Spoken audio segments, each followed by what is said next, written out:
time to shift gears a little bit. In this lesson, we'll mainly focus on what is known as the Panda update.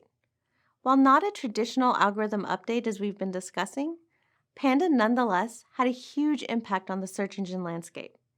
After this lesson, you'll be able to recognize a variety of pages that are of concern to an SEO and learn about how to avoid being targeted by Panda and updates like it.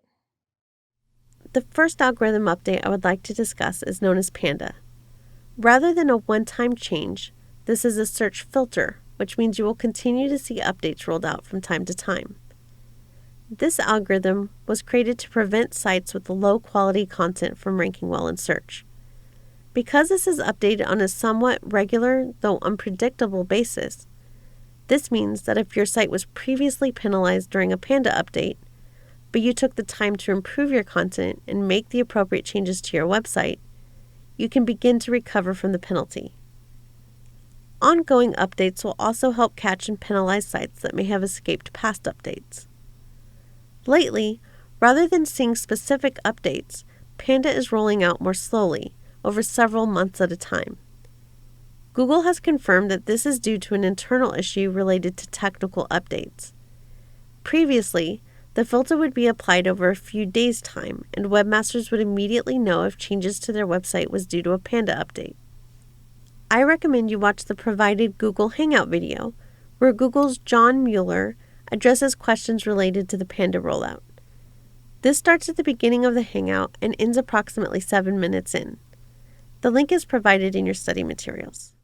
What we know of Panda is that it targets low-quality or thin sites. Thin sites means that the site has very few pages that contain content useful or informative to users. This could mean that you have pages which contain largely the same content, pages with no content, pages that lead to forms, or pages where content is syndicated or scraped from other pages on the web. To get a better understanding of what Google views as thin content, read the Google support page titled Thin Content with Little or No Added Value, and watch the embedded video. I have provided a link to this resource in your study materials. Another thing Panda will look for is duplicate content. This could mean pages you have duplicated within your own site, or pages you have scraped content from and placed on your site. Since these duplicate pages offer no additional value, they don't rank well. Duplicate pages on your own site will end up cannibalizing one another, and then neither will get the rankings they deserve. Generally, when it comes to content duplicated or scraped from another website, the website that first published that information will receive credit and will rank for that content. The site copying the content will not rank well, and in some cases, if you have massive amounts of scraped content, your site will be penalized.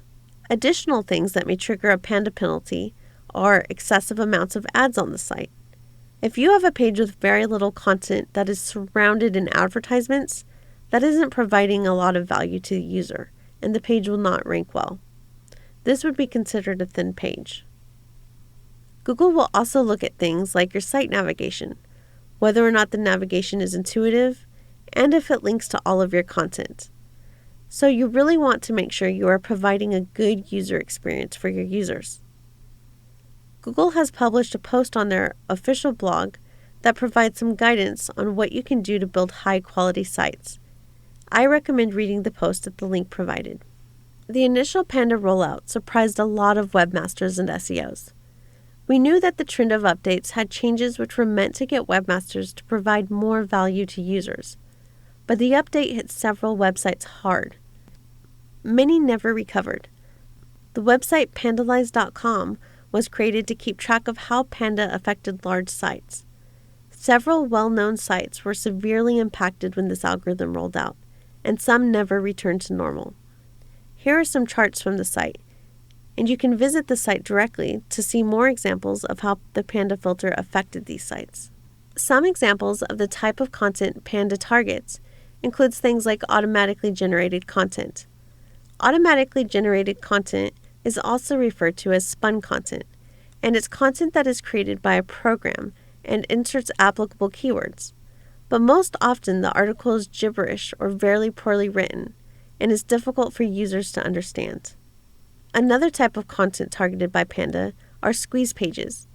Squeeze pages are like a landing page where it's one main page that features all of the content and you have to just keep scrolling down for more information.